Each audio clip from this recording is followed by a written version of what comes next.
on a light side, y'all tell me at the table what makes you happy. What makes you have the most joy?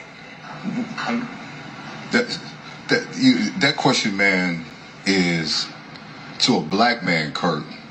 He has to pause. Notice everybody's body language. Why is that?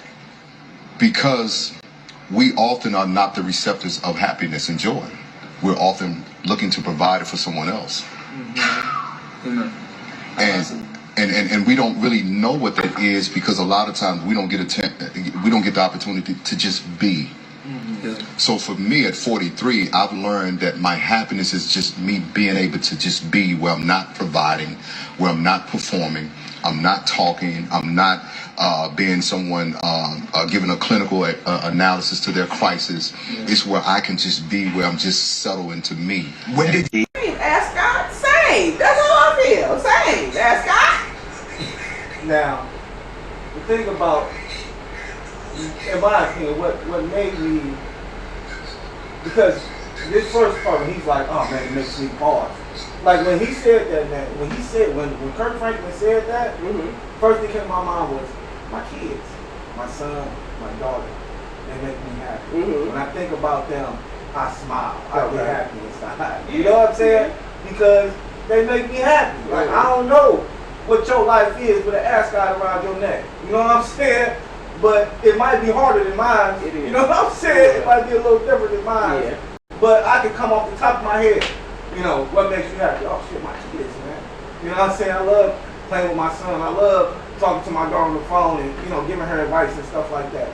So, you know, it was, so that, like I say, so to me, when he said that, it was just like, all right, well, it sounds like you might have some issues, some trauma or something that you have to attend to. Because, you know, don't get me wrong, peace definitely makes me happy, but I have that same peace when my son's upstairs in his room playing the game. You know what I'm saying? Or my daughter's, you know, out doing whatever. I'm just at home and just at home in peace. You know what I'm saying? So, you know, like I said, when he said that, the only reason I was just like, you know, I know brothers, you know, we go through our, you know, issues and trials, tribulations, and I'm blessed to be in the position that I'm in when it comes to certain things. So maybe that's why I have the outlook that I have. Because I definitely have a more positive outlook on life than a lot of people. You know what I'm saying?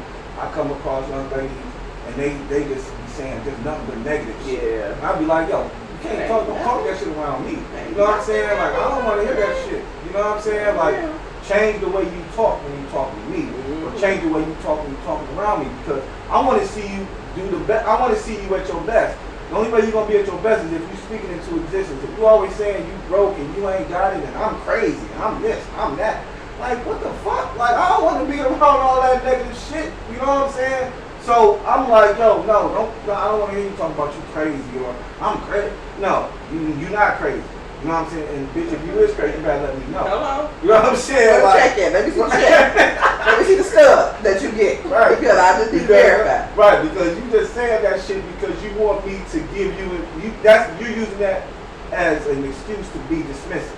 You know what I'm saying? Oh, I'm crazy. So if you do some shit where I'm like, what the fuck? You're like, oh, I'm crazy. No, bitch, you ain't crazy.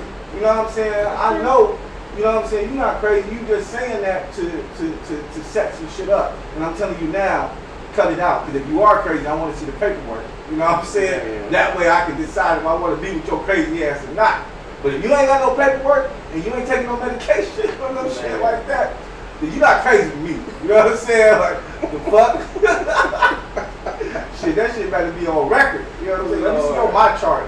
Right? You know what I'm saying? I mean, that's important anyway. I think everybody should share the mic charts. I really believe that. But yeah, I feel like if you would have watched that whole thing, see, I didn't watch the whole episode. Yeah, you would have got a little background because he has been through a lot. And he has been through a lot. He even brought up the fact that he was molested as a child. He got daddy issues. He got mommy issues. Like, he had a lot of things that he's working through. And this man's a psychologist, like he's, or whatever you want to call it. But I mean, he does speak well. I feel like he has done the work, but he still has some things that he wants to kind of get through. Every other man at that table whose life is Tony Baker? No, not Tony Baker. Kev on stage. Kev on stage was talking about how his wife makes him happy, his kids make him happy. Jason Major said, you know, it's his wife and what was the other dude? Ray J. Ray J was like, my kids. That's literally my ultimate happiness. He's like, I love when I'm around them. He brought up the fact that he hates when, you know, they gotta leave and da da da da da, and he just wishes they was in the same household again and all this other stuff. So it's like everybody had a different perspective, and I could appreciate that he had such a diverse group of men there, because they all do have a different background, a different perspective that you kind of pull from with each question. So it's like, that was just a piece of it. But as God, I mean, I felt it when he said that, because it's like, people, you have to perform. You always trying to be what people expect you to be. When people see me, they either expect me to be this high energy, everybody, oh, you know, let's get the party started. It's like, but that's not me every day. I'm super chill. I would rather just be sitting back, relaxed, chilling. But when I do that, what's wrong with you? Why, you know, just, no, something ain't right. No, I'm cool. What the fuck? This is me on chill. Why do I gotta perform every fucking day just for you to think that I'm okay? I'm good. Unless I tell you otherwise, no worries at all. But I feel like with that interview, if you watch it again and watch the whole thing, in that league, he was my pet peeve, because he was the youngest out of the group. I think he's 22 years old. But he swears to God he just knows all the answers. Well, you know, I seen one clip of him talking about Jesus and being a brother and all that, and why we bowing down to the Father when he's supposed to be our brother or something.